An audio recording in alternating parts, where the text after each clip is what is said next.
Hi, Mage fans. This is your host, Terry Robinson with Mage the Podcast. And today, my guest is developer for not one, not two, not three, not five, but four revised convention books, Ryan Macklin. Ryan, how you doing? I'm doing all right. It's a nice cold day where I'm drinking a bit of hot cocoa, kind of getting myself all cozy for a talk that I'm excited about. That's wonderful. So, first things first, how did you get into Mage the Ascension, if it's something that you played before you developed for it? I'd say I probably got into it the way a lot of people got into it, which is I read a lot of the splat books. I absolutely loved it, and I could not find anybody who wanted to run it. And I didn't necessarily feel at the time confident enough to run it myself, or really had a group that was super interested in it.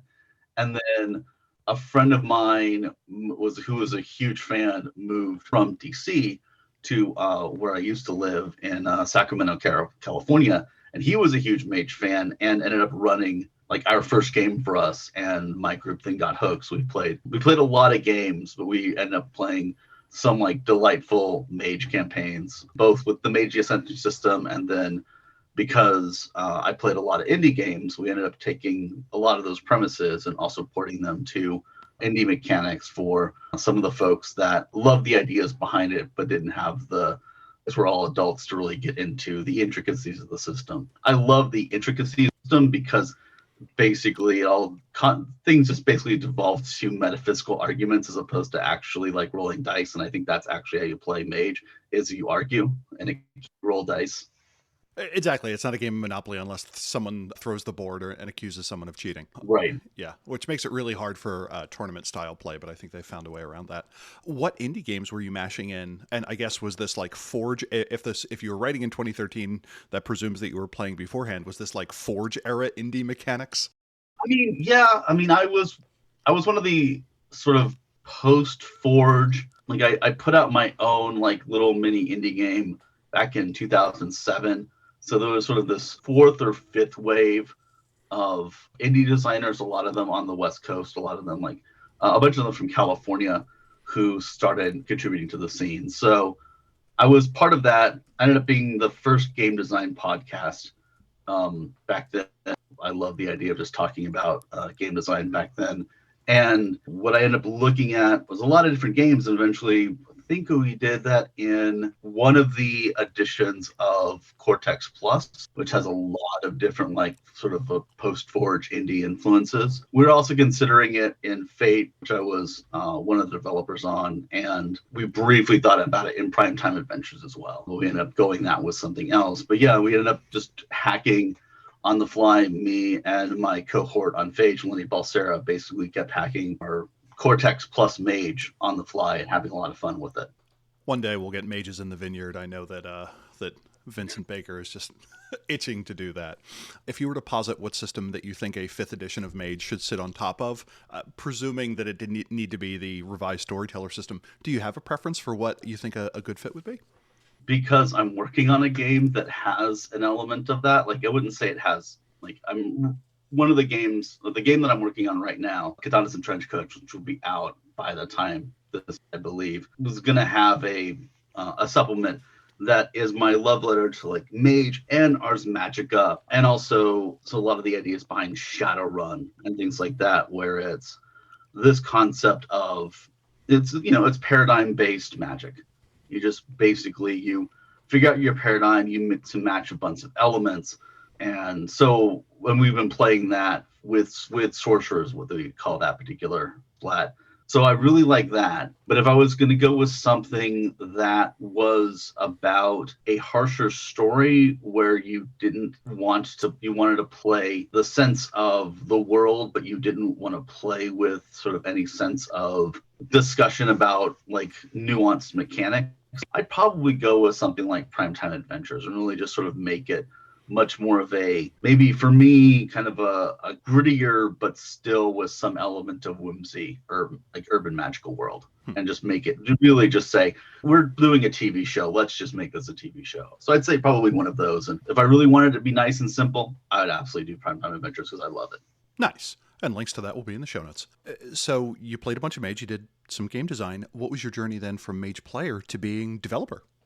So I was not entirely sober at the time, which, looking back on it, probably should have made all of my decisions about game design without any alcohol in me. But it was the Ennies year that Dresden Files RPG won a bunch of stuff. In the interim, after being on stage a couple times to awards, in the interim, N.W.O comes up to me and basically sort of feels out whether or not I'd be interested in working on the convention books. And I say something I think really sort of like arrogant and sort of like with panache, and it was enough to keep a conversation going. And sort of looking back, I was just like, how did I think I could get away with just saying random stuff like that instead of like, yeah, let's have a business conversation. Been back to drinking and doing stuff. The next day, far more sober, we had an actual conversation about it where both of us would just like sit down, like, what do you think about this thing? What do you think about that thing? Just enough to say, okay, good. This is a conversation we can have a couple months after we all get back from Gen Con. So it started from there of just like N.W.O knowing that I think he saw some of my blog posts back when I had a blog about sort of thinking about Mage and in particular technocratic views of Magic. And so it was just like, it's like, okay, you actually know what you're doing. You love Mage. Do you want to have a conversation? And it ended up being, I don't know, it just kind of went from there. Then I had some conversation with Rich Thomas at that point, like thankfully, sober and distant from the manic feel of Gen Con. And I basically had a few months at that point to get all 4 books done. Yeah, because Dresden Files cleaned up pretty well in 2010 and 2011. I think it was the Ennies in 2011 where it got a bunch of stuff. Yeah, it was the Ennies and the Origin Awards then, because it came out in 2010, in middle of the year 2010. So that was a pretty impressive cast for Dresden Files. Rob Donahue, Fred Hicks, Ken Hite, you. If you're interested, can we talk about the Dresden Files RPG at some point? Yeah, sure, totally. I mean, you can also see, I think, a lot of ideas behind the magic system in Dresden. I mean, aside from the fact that it had to reflect what Jim Butcher was doing, because if you look at it, you can see how me and Lenny Balsera love Mage. Like, if you really look at it, you're like, oh, 2 Mage lovers really got into this game. So you were approached, you had done game design. I guess at this point it was under the auspices of CCP, so you were just brought in then as a freelancer? Did you get to assemble your own team? Okay. Right, yeah. I would have just been a freelancer, and that's, what I was basically told for me to go ahead and build my team out. They'd handle getting an editor. Yeah, from there it was just basically, and they gave me a timeline, and I had to learn how to do some stuff that I hadn't done before, like getting outlines from like Eddie Webb, seeing what he did for his outlines was like a degree of outlining things far more than what I was used to doing as sort of this ad hoc indie kid. So it was like, oh, okay, this is kind of how, you sort of step up a game a bit, which was useful when I ended up transitioning into a staff job like a year later at Paizo. That was just sort of like, basically every sort of job I had in games before I got out was yet another layer of learning how to grow up in games instead of just focus on, I know how to do a bunch of things randomly well, but never actually train in anything beyond that. A lot of that, and just a lot of how to learning CCP's process, which they were still in a lot of ways also figuring out. Mm-hmm. Was that a full-time thing, or was that a nights and weekends gig for you? It was just a nights and weekends. It was 4 books and done. When I did about half of them, I was unemployed. So it was that, and plus a few other books working on. I mean, the thing about a lot of game production like this is that a lot of freelance stuff barely pays a car bill, let alone like if you actually have rent and stuff like that. So relying on games income for a while, actually having to leave renting my own home and having to move back in with my mom for a few months until I got back on my feet with an actual day job, which in this case was the day job with Paizo, which is to say this was definitely a passion project. This was like a labor of love thing rather than me trying to collect a paycheck, because it's trying to collect a paycheck in games. You might as well write in anything else and just have fun with games in your meantime. I hate saying that because like everybody who works in these things deserves like a living pay and should fight for a living pay. A lot of times the reality is that that's not what happens. So it's so it was just really a passion project. But I did pour a lot of way more passion into the project than put a lot more time into the project than really I got paid for. And I'm really proud of what we did because I didn't really see it as a day job. Although gets into the sort of the politics again of like, you know, if everybody who chases after these things is doing it as a passion project, prices can stay low and stuff like that. You had mentioned that this kind of stemmed out of blog posts talking about the technocratic view of magic, and we really never got one. We had Guide to the Technocracy, which basically said their goal was to not so much have a paradigm so much as prune away what they considered to be dangerous elements within the consensus, and that happened to include all other non-technomantic magic users. Ultimately, in the revised convention books, I think it kind of reached its apex in the Void Engineer book with the Enlightened Anthropic Principle. We more or less get this idea that all possible models of reality that can be instantiated will be to their degree of completeness. What was your thought, and what the heck does that actually mean? All right. So to start with, let's look at a small, maybe like microcosm. What technocratic magic can look like taking away, sort of like walking away from the Void Engineers concept, which is really very like meta reality breath. Mm-hmm. What you or I might see as technocratic magic today. So we're looking at anything where we, as the masses, and it will really be a lot more into like the technocratic vocabulary, even though I got to change some of that in the books. But sort of we as the masses are able to accept as, that's weird, but not, that's, capital W, wrong. And that's where you get into action hero movies. And anything that is essentially in media as normalized, fantastical, and semi-plausible ends up being what someone can do in Mage. One of the blog posts I had was that the Fast and the Furious movies, which I love, especially the later ones in this argument, that is a case of technocratic genius. Like those are people doing at least unconscious technocratic magic because of the things that they are doing regarding basically physics bending. Gets to the point of like physics bending, a lot of coincidence bending. The things like that are very like time bending. It's very emblematic of what one might be able to do from the perspective of kind of our real world, and thinking like you might be able to sort of shrug that off in a moment of like, well, that car just really went really fast. I didn't even really notice what it did. It is in there, but my brain filled in enough of the gaps to say that wasn't wrong. Even if what it actually did physically was impossible, my brain filled in the gaps that didn't say that was wrong. It said that was just weird. And it's not really a questioning stance so much as a stance. It's not like that capital W questioning sort of stance. So that's the sort of the groundwork, is essentially look at superhero films, spy films, and also pretty much anything about how technology can be used in unbelievable ways like AI and stuff like that. So then how do you go from that defines what is coincidental, but how do you go to that to what a technocratic paradigm is?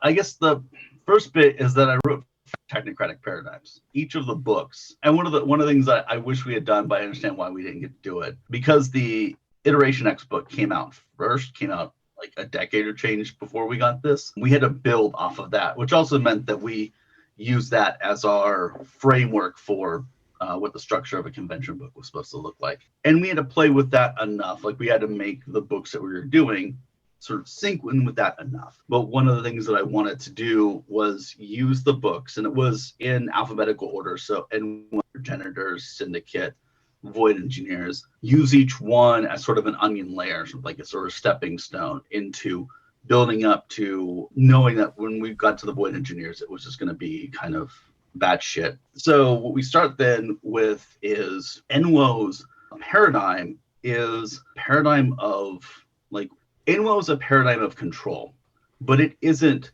magic as control so much as control as magic, or control as techno magic. Can you explain that a little bit? A lot of times you'll get what I would say surface level paradigms with the Akashics. You have, I'd say like you have sort of magic, martial arts. I mean, it's not just, but that's the surface level element there with the hermetics. You have magic is LARPing Harry Potter. Again, very surface level sort of thing. But the other way, where it's not that magic, the execution of magic, the way that you would look at magic being done is not control, but the purpose, the drive for magic, the reason to get into magic. Although again, they wouldn't say it's magic, but still, let's just go ahead and call a magic with a K as a magic with a K. They do that because they seek to create this sense of control. So it is looking at the paradigm not from its aesthetics, but its teleology. Sort of like themes as output rather than themes as input. So using that, because fundamentally, if we're going to make something, and I don't mean like me as a developer, but I mean us sort of collectively as an audience trying to portray what technocratic magic looks like. If we're going to make something that looks kind of like future tech, something that's even honestly like looks innocuous but is unreal, like being able to do sort of psychologically size someone up by looking at them, or doing like there's all those shows about like using micro emotions to instantly know about people, like that television. That stuff's technocratic procedure. If you're looking at those, fundamentally all of the Union kind of works on that way of things are innocuous unless you go into very isolated mad science, I guess, labs, in which case things kind of get really, really weird. So if they all look that way, they all look like smartphones or really weird car maneuvers or like psychological, sizing up or Boston Dynamics kind of robots or things like that. What differentiates the different conventions? It's their thoughts behind why they do this, what's important about doing this, what drives them, what sort of drives their sense of genius in doing this. So that's kind of where I went. And that's why a lot of times I think talking about technocracy can be really difficult for folks, because if you use the same framework as you would talk about the traditions, where you look in a lot of ways where the themes wear themselves on their sleeve, the technocracy it appears to be a monolith because the sleeve themes, if you will, are the same, but it's what's underneath that sleeve that makes them fundamentally different. In terms of what is happening in the mind of an agent, is there a level of of your technocracy that believed it was doing magic? Or was it one of those things where pretty well down the line everyone thought that this was just some sort of hyperscience? Or I guess another way of putting it would be, in the world of Mage, what does it mean for someone to do science? And by this you mean hyper? No, quite literally science. So, for instance, we have no sign that Michelson and Morley were enlightened. Yet, their mortal discovery changed the existence of the ether and the laser, the microwave, and so on. So, what does it mean for mortals to do science? What are they discovering? Is there fundamentally a substrate of reality that they are truly investigating, or is reality merely reflecting back on them their own beliefs? To me, the tricky part with the latter is, what does it mean when someone makes an unintended discovery? How does science work? There's a lot of what I would call sort of great man theory that gets baked into the way that things are talked about. They would be like, well, clearly, X discovered this, so X person was clearly, enlightened, and Y person was clearly like, all these people were obviously enlightened, or, on the cusp of it or whatever. And I would call that sort of like great man theory translating itself into Mage, where it's, to back up real quick, Guide to the Technocracy and all the Technocracy books, we have it based on an idea that all of those books are also propaganda. Every ounce of these books is propaganda.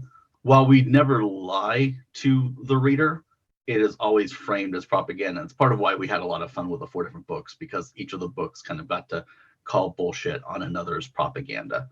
So the idea behind sort of great man theory of discovery is the technocracy's own sense of hubris, that only the enlightened can clearly actually come up with these. So to an agent, I would say, it's the idea that anybody doing science and dramatic discovery outside of the Union is just somebody who's enlightened who isn't in the Union right now.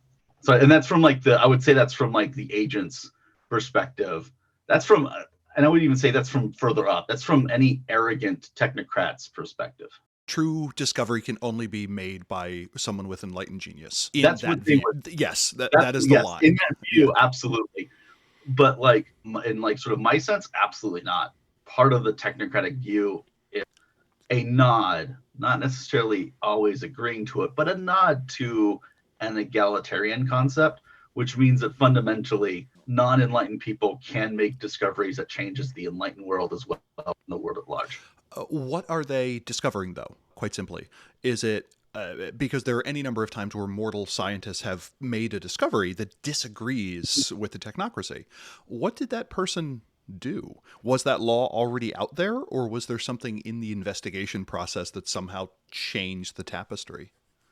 If we look at it from a purely moral mechanics standpoint, and somebody is doing discovery like that, they find something, let's just call it, lowercase w weird or lowercase I interesting. They publish a paper on it. Papers are peer reviewed. People weigh in with conversations, with opinions, for or against. They do their own experiments. They come to their own conclusions. And then within a scientific community, whether it is a very like online speed of light community it is today, or something that is much slower, and maybe I'd even argue as I'm talking about that the slower communities might actually be even more powerful in this regard, you get this where the thought leaders of the masses are agreeing on something. Now, whether that is a law revealed or a law created, it's kind of a weird matter of semantics, because either way, the law definitely exists, and the law now explains other stuff, either retroactively or, people fill the gaps because humans are really great pattern recognition and pattern fabrication machines. And the reason I say that that the slower stuff might even be more profound is that gives people, a lot of people, because of the speed of communication, a longer amount of time to think and stew on things before they hear back from colleagues about nuances, critiques, conversations, things like that. So I'd say that's sort of where it would come from, is that whether the initial injection of it were to be from an enlightened scientist who then gets this in and enough other people buy it enough that it becomes just integrated into the tapestry, or it's, unenlightened scientists and they're all just like, yep, this seems legit. Hey, this is really neat. Or, hey, I want to play in this with this too. So I am now invested in this being as true as possible. Also ends up doing that. So I don't know if I'd call that chicken or egg, but I would at least call that the fact that the technocracy doesn't actually have control of science. But that suggests, for instance, that we could wind back the clock, and if the peer review process, as it were to unfold differently, we could literally have different revealed laws of physics, or what have you, assuming that they roughly met with the universe as we see it. So it does posit that at some base layer, almost all aspects of reality are in response to mortal belief. Do you feel that there is a group within the technocracy that arbitrates that when they're competing things? Is that something that comes down from the timetable or goes up from the different research facilities? So there's a bit in Guide to the Technocracy, but the idea of it is that innovation is dying, like capital I sort of innovation is dying. Now, I personally think that that's BS, and I actually throw how that's BS into the books. But I would say that prior to the dimensional anomaly, absolutely there was a top-down thing. You now just killed the top. So now there's a sense where it is now like much of the world from a technocratic standpoint has become a bottom-up organization, both internally and externally. So yeah, this is where it all gets to be not quite sort of Wild West-ish like it might have been at one point, but there is a lot more freedom that the masses don't even see as freedom now. This leads to an interesting game option where we could have competing laws, that we could have technocratic devices that are working on incompatible principles, theoretically, kind of out in the field. Did you kind of come in with a notion of, is science discovered or invented? So I'd say like yes and no. That wasn't like a question that we were really like very fiercely investigating. I think that the best way to probably put where I was looking at that, because I had some different focuses on there, like I directed my team and kind of look at sort of different things from a like interesting hotbed of situation. I'd say that we really came into it. Science is weird, yo, is kind of our framework, and the inherent unpredictability of it within an organization that fears unpredictability. So you can really see how much all of the technocratic union fights to control something. In the case of N.W.O, it fights to control hearts and minds. Yeah, N.W.O fights to control hearts and minds. As you mentioned, you recoiled against the notion that innovation was dying. What was your goal with these convention books? Like, where did you want to steer the technocracy to? And I guess in writing, how did you do that?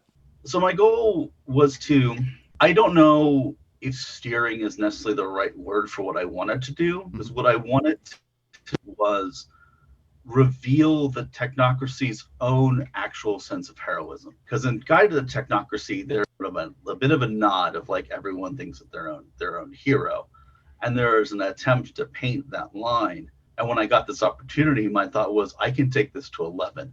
I can sell you on every single convention, telling you why they are the heroes of the entire, everything. And that's where, so a lot of this was like, that's my foundation, is that not only are the technocracy the heroes of their own story, each convention is the hero of the technocracy. And without them, the entire world basically falls into like chaos and destruction and the worst of all possible reality. And then from there, it was an opportunity to look at what the world was like, essentially, like after all of the final books in Old WAD, how would we write a convention book that acknowledged that and says, yeah, and time went on. So there's a lot of like steering it into the modern day. I mean, if anything, I steered it into accepting that smartphones exist.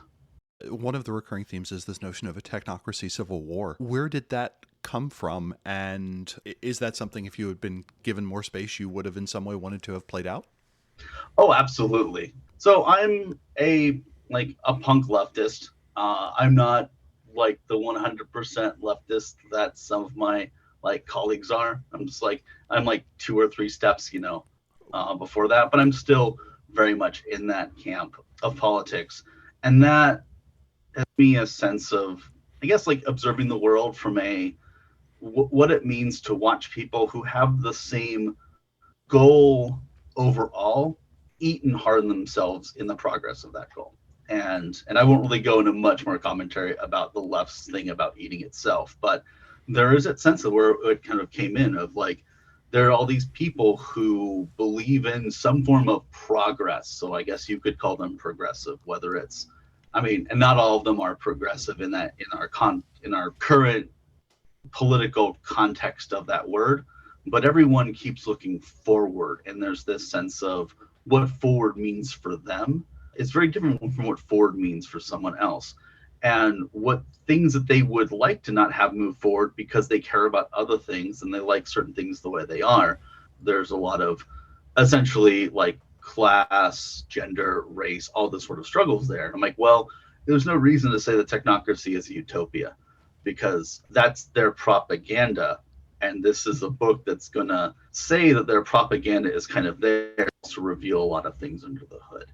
And so that's where the technocracy civil war started. And it started with me basically talking about how people within N.W.O vastly disagreed with how to proceed, because once you cut off the top, there were no longer things coming from one central authority down. Lots of people with lots of different ideas, especially if you give, a decade joining, have their own individual paradigms, not just of magic, but of policy, of philosophy, what they think as far as like humanity, where humanity itself should go on a bunch of different levels. They're going to disagree, and they're all essentially very powerful minds. That kind of is brewing of at least a lot of internal division, if not a full-on civil war. The first major hint of this in the bit of the Collegium of Gender Studies sidebar that we have in N.W.O, which was not really so much like a nod to feminism, so much a nod to what I say is multi-front class warfare. And that's sort of where a lot of it is like, that's people are going to take this idea that we are the technocracy. We literally are tasked to make and remake the world and shape the world and stuff like that. Well, maybe not remake, but at least shape the world. So we're going to collectively do what we can to do that. Now we no longer have a timetable coming from up. So me and my group, we have a really strong idea. So really that is sort of where it comes from. And if anything, I see the technocracy in the same way I see the traditions. That thing that they have going for them beyond anything else is passion. They are maybe individuals rest on their laurels, but mages of every stripe just have burn passion. When we look at the conventions, everyone has their favorite.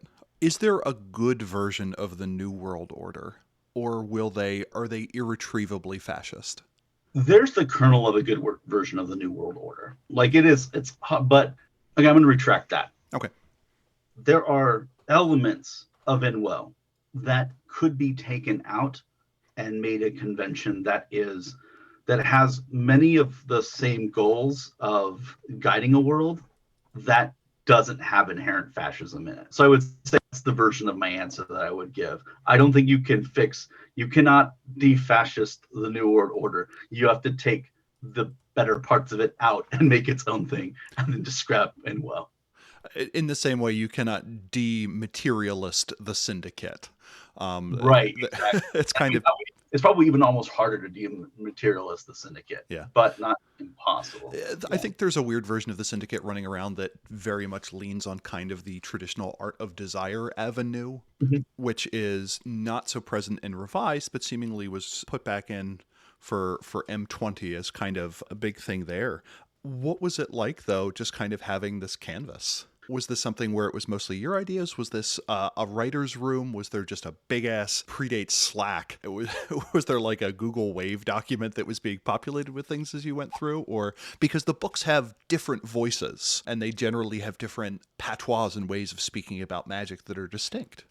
So that was one of the goals, was that the books would very much have their own voices, even largely the same writer groups. And having the same writer groups was useful because I could say, this theme on this book that you wrote, I want you to basically say, like, that theme that you wrote in X book, it's now your time to write about how that theme is bullshit from this perspective and should die in a fire.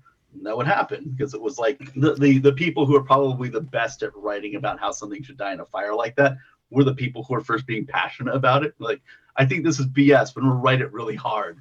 And then I'm going to write the counter argument to it. So that was fun. And I mean, not always true. I mean, sometimes you'd have other writers do that. But for the most part, I had a pretty stable writer group. I had a lot of ideas overall, and all of them were in a sense of, because it was a tight-knit writer room for the most part, it was like people could question them. People could offer completely different ideas. The idea of threat null was in fact not mine. It was one of my writers, and then we sort of shaped it. We had the entirety of that figured out while we were in the middle of writing Syndicate, so we were able to start planting the seed in Syndicate that it was there.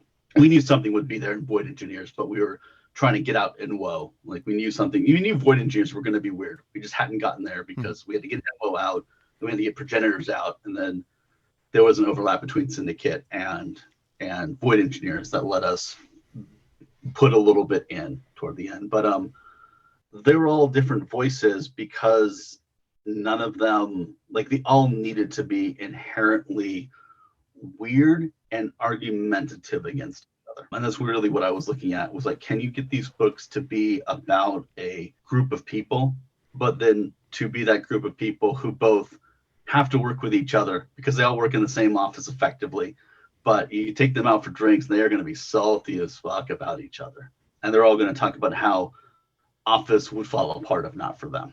And so that's sort of that vibe. And I'm not sure if that really answers your question. That's kind of end up rambling. It's kind of where I end up taking it. No, you did answer it that it wasn't quite planned as a whole, but you had something like a vision, and you very much envisioned there being a conversation between books. When you have tradition books and each one is written by a different person or pair of people, it is hard, for instance, to have the Euthanatoi comment on the Akashiyana unless they kind of have the same author or are drawing from the same source. It happened to be that case, thanks Malcolm Shepard. But for something like that, it is hard to kind of have that internally planned back and forth unless you have some consistency with the writer pool.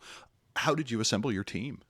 Well, so let me first talk about so what you just brought up is also, I think, why the tradition books are great and why we were not emulating the tradition book. It is not called to the traditionalist union because they are not unified at all. So you really get to see the lack of unification in there. They definitely comment about how, each other are maybe half right or complete BS, but we took a very different stance because this was a unified group, at least on paper. So that's why we really took it in the direction we did.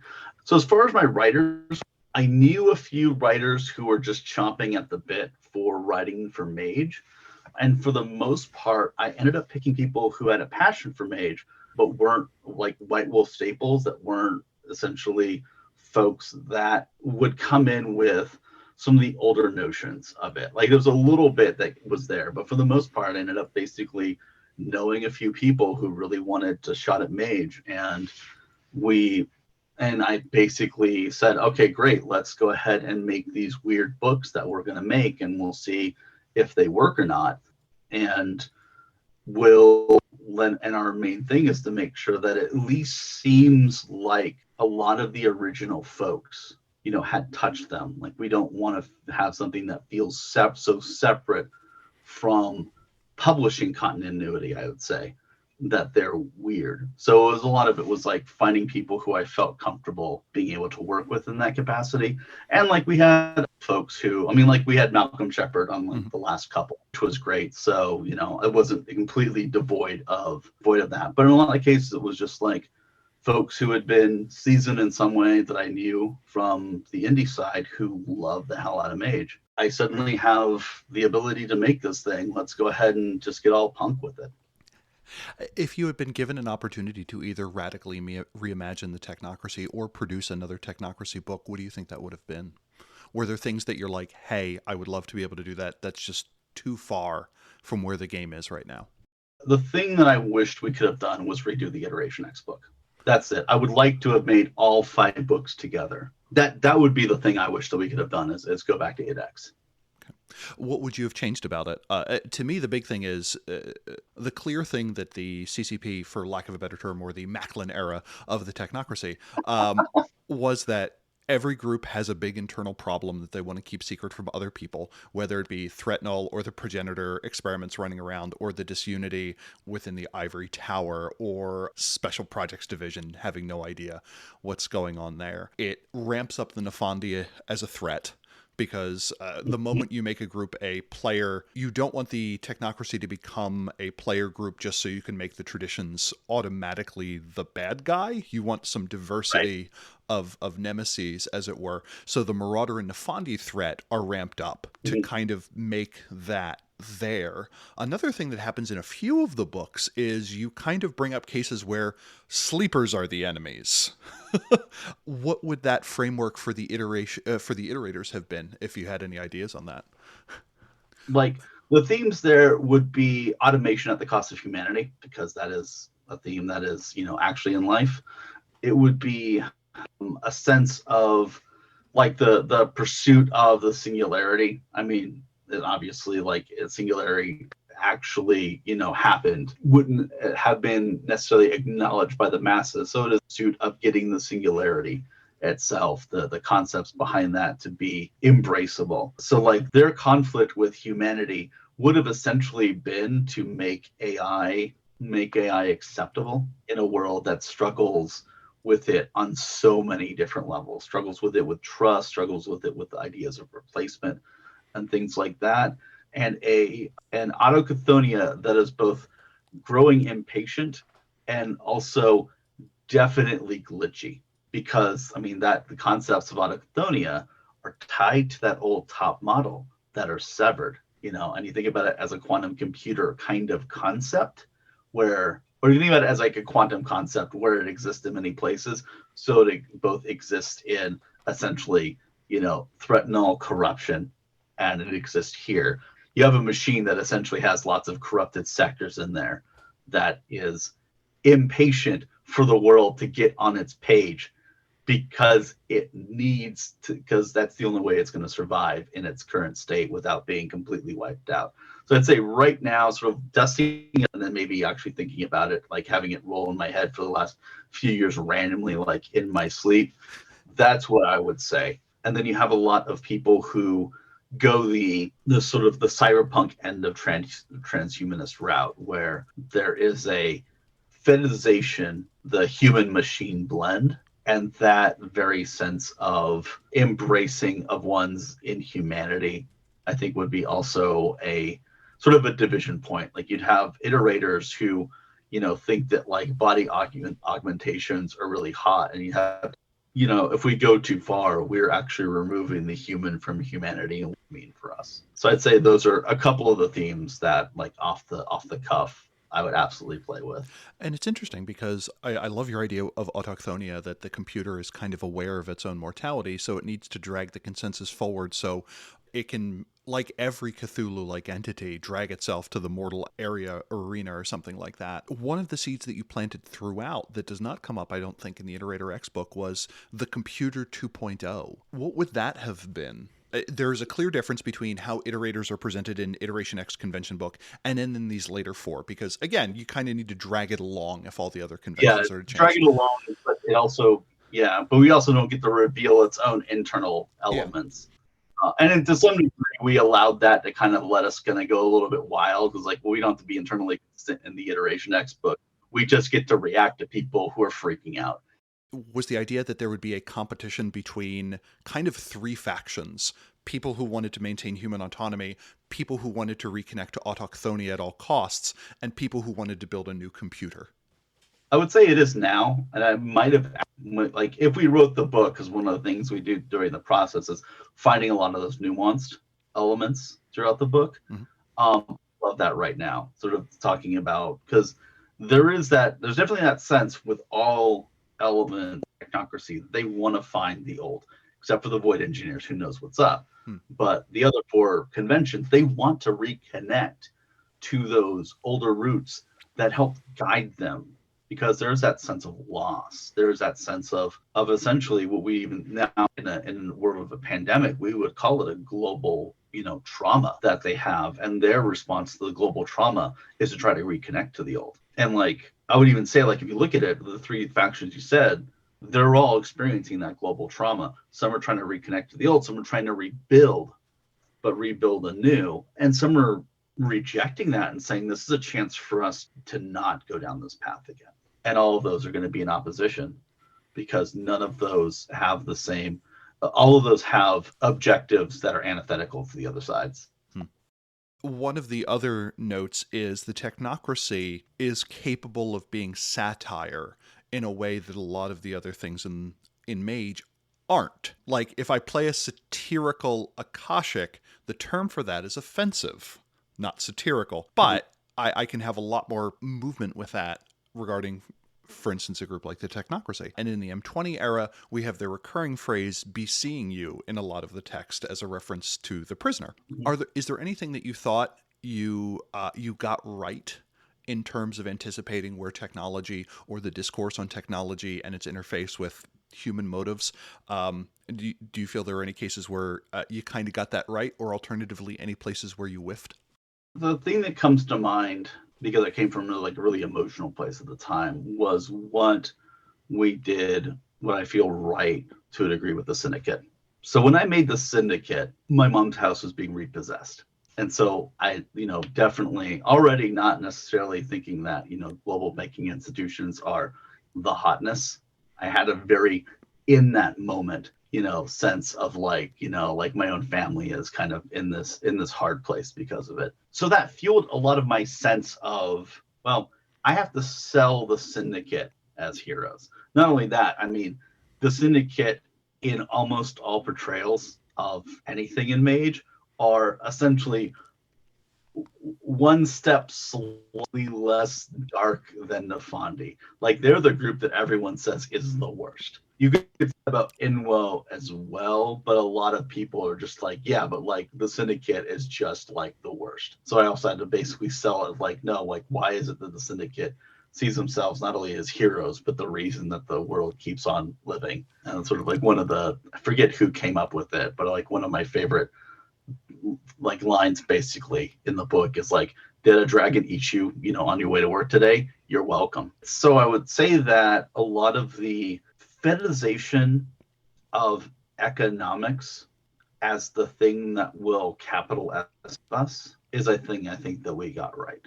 Because I think that's sort of just a general theme that's there. The Syndicate is not purely a capitalistic machine because it wants to control. It'll also wants there's a section of it that also is okay with communism because it will control that too, because that is, although you kind of get more, we really get to it, that's a lot more N.W.O because that's government run, enterprise. But there's that bleed together. But it is that sense where the economics, the invisible hand of the market, which is a lot more metaphysical, than it even is when people talk about it, all those sort of things, that fetishization is, I think, still very, very true.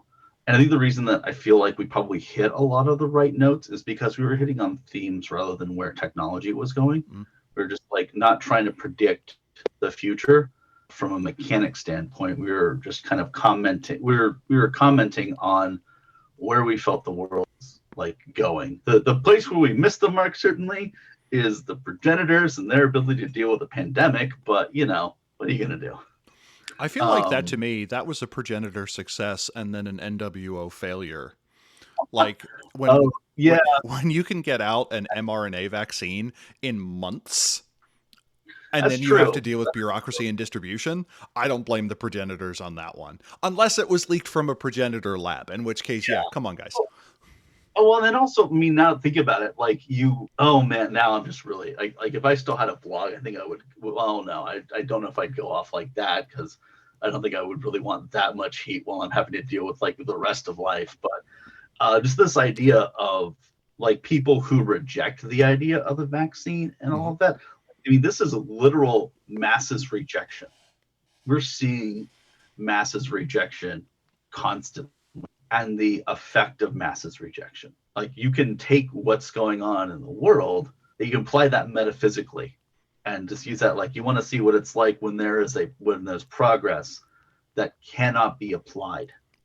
And you were there, you're one of the people who maybe worked on this progress or knows the benefit of this progress, or you kind of feel like you're shackled right now and you're screaming into a void that isn't, and then you're just there and you're like, if the masses would just accept this, the world would be so much better. Mm-hmm. And this right now, I think, if you really want to get a sense of how a lot of unionists sort of see dealing, essentially the fact that they have to deal, they are shackled by the masses as much as any other faction is. You're just like, if you would just buy into this, we'd practically have a utopia now. Just come on, yo. I think you can really see a lot of that here, and probably even more because than say the traditionists would, because they are. I'm going to start by saying I don't mean the thing I'm about to say, but it just popped in my head, so I want someone else to maybe roll with it. If you think of the Union as the U.S., the idea of sort of a very sort of strong federal identity that unifies these things that still do not necessarily cooperate with each other, but have a strong central identity.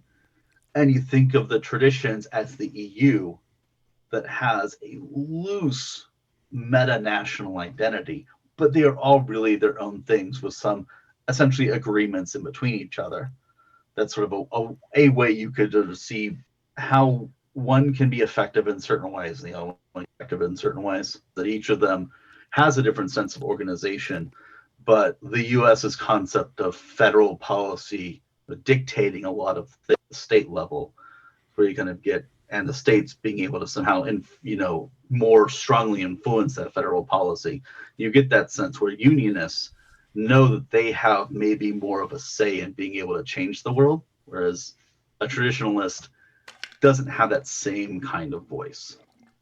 They have a voice in what they feel like can change part of the world. I don't know. It's very, very loose.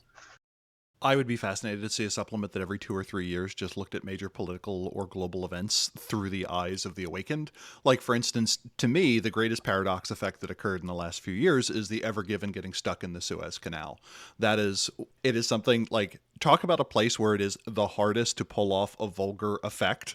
Anything that is constantly being beamed on the news when it is in a canal surrounded by flat land, you can hide precisely nothing.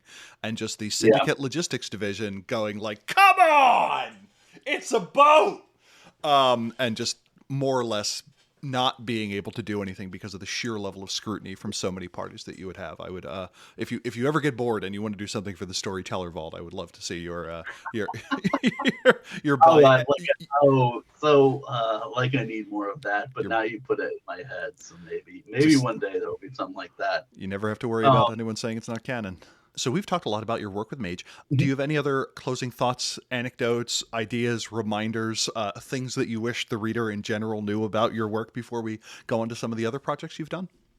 I think my closing thought is that I really, I've had a number of people that I've had come up to me since Voyage Engineers came out. Like, I even had one person like hug me because he was so moved by it. Like, seeing the fan base find something really, really amazing in these books was absolutely like humbling and amazing. And it was like, we got a lot of joy just doing the books themselves and hoping that they would be good, but we felt that we were good, but hoping they would be received as such, and getting that sense from people that was just really amazing. And so I just got to like the fans who love the books, talked about the books, and sort of just played in that space with us. Like, thank you all so very much. We're kind of like the same. I was a fan. I just had a chance to be mouthy in a way where Onyx Path paid me for it. And you had mentioned earlier that you had worked on the Dresden Files Fate. What are some of the other projects that you've done, and is there anyone in particular that you'd like to highlight? I mean, I've done a lot. I was an editor in the indie scene for a while. I was an editor at Paizo for a long time, although that was a paycheck. There were love letter projects I had in that, but for the most part, it was a paycheck. Mm-hmm. But the things that I made a bunch of my own games and sort of collaborated with a bunch of people. I guess the two that I really sort of highlight that I'm on was the first big game I worked by myself, which is free out there, is called Mythender. And it is a game about killing gods while trying to not become a god, which is actually a game about how power ups. And you're not necessarily likely to see it happen until it does. And also requires 200 dice because I kept adding more dice as the game went on. So that is out there. That's free on the internet. It's been free on the internet for almost 10 years now.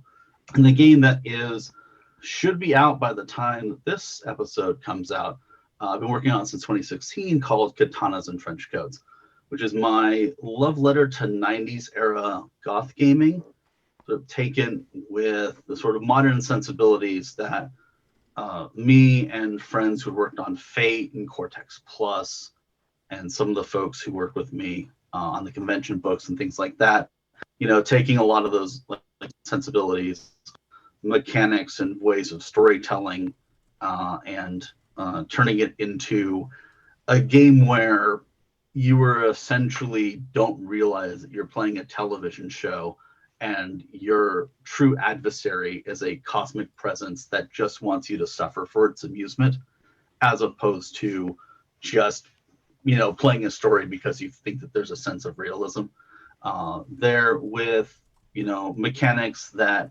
see things that feel but aren't like World of Darkness, but feel but aren't like Fate, and feel aren't like any of the other things, and really sort of blend together to be its own cohesive concept with, totally not Highlander wink immortals, a lot of World of Darkness, a lot of your like Anne Rice vampires and stuff like that. And because I really love them, can also be a character from the Fast and the Furious series, which, as I mentioned earlier, is essentially one of my ways of talking about being an unconscious technocrat. And one of the supplements that'll come out is my is a supplement about being a sorcerer or a techno mage, which are very much in that sense of mage, ars magica, Shadowrun, cyberpunk, all of the sort of things, sort of delightfully blending together in a game that is reminiscent of what we're talking about, but still really different. I mean, not just for copyright reasons, but also like for I think really reasonable reasons. I didn't want to just make Mage, because that exists already. It's called Mage. That's a great game. There are 2 great games out there, depending on how you like it played. I just wanted to make something that felt fun, and if you like Mage, you might like this interpretation and think it's a little bit fun to play around with it before you go back to playing Mage. Is this something that's going to be on DriveThruRPG, or is it through another distributor? Or it will be on DriveThruRPG, and it will be a print product. Will be out later this year. If you go to SoManyKatanas.com, which will work by the time that this comes out, it'll have a link to all of that info. Awesome. I think one of the things when you said, is there anything else that we need to, if we were going to do it again, part of the reason that I don't feel a huge sense of, if I were to do it again, I would do it like this, is because in a lot of ways we use the Void Engineers book as a way to have that sort of loving send off, as a way to say, like, great, this is the end of our run, and kind of like anything of like being a right arm Spider-Man or something like that for a while. We don't have control over this. Like somebody else is going to take this cannon and run with it. And we don't know how that's going to play out. We just got to sort of love the hell out of those books. And I think it really shows in the Void Engineers, because we just got to go there. And if you go back and you read all of the books, just take a moment to look at the first sentence of each book. The first sentence of the introduction part, not the prelude. Yeah. Because they all really show that they are meant to be, and I think it might even be possibly true in Iteration X. I can't remember at this point, but if you look at it, it all has the same kind of feel. So yeah, we kind of get a sense that there were plans from the beginning, and then there's a lot of places where we're winging it because we found better ideas in the meantime. Nice. Ryan, thank you so much for your time. Well, thank you very much for this. This was delightful. This has been Mage the Podcast, where if you put together the first sentence of all of our episodes, you probably get me going, "Hi, Mage fans," a lot of times in a row. Our show was made possible by our executive producers, and those supporters are Buck Farmer, Oracle of people giving you a second chance when you say something dumb while intoxicated; Christopher Phillips, Oracle of people who steer you away from bad choices while you're intoxicated; and Jay Widener, Oracle of people who just have a Diet Coke and avoid this whole problem. As well as Alex, Anders S., Anon, Berto, Boo, Boogers to the Six, Brad the Blue, Bryce Perry, Chris B., Dan Svensson, Dennis Osborne, Elliot Osborne, Gargan Lenoir, George Lara, Guy Conan Stewart, Ia Bull, Isabella Castillo, Jason Kennedy, Jason Vines, Jason W. Biggs, Jeff Bryn, Jenna F., John Magnuson, Josh H., Joshua Heath, Carl Halperin, Leslie Weatherstone, Matthew Prohl, Michael Creedle, Michael Parker, Nibero, Neil Patterson, Nikita Klaimanov, Oliver Schindler, Patrick Mulder, Ralph Scheinhammer, Ricardo, Richard Bat Brewster, Rob H., Ryan Hilton, Ryan Kennedy, Sam Tobin, Stephen Carton, Thrice Great, William Connolly, William Martin, and W. Starter. Our EP shout-out is to Ricardo, who, when I think of famous Ricardos, I obviously think of David Ricardo, the influential economist who helped formulate the idea of comparative advantage, where even if you're better at everything compared to someone else, it still makes sense for you to trade with them and everyone comes out richer. His ideas informed the appropriately named Ricardian School of Economics, and he was an ardent abolitionist. When I think about the book On the Principles of Political Economy and Taxation, Ricardo, I think of you. If you super like this episode or super didn't, drop us a line at magethepodcast@gmail.com or at magethepodcast on Twitter. We have a hop and Discord community at discord.me/magethepodcast. If you like us, please give us a review on the platform of your choosing or tell a friend. Also go to magethepodcast.com for show notes and all of our previous shows. Now go change reality. Bye.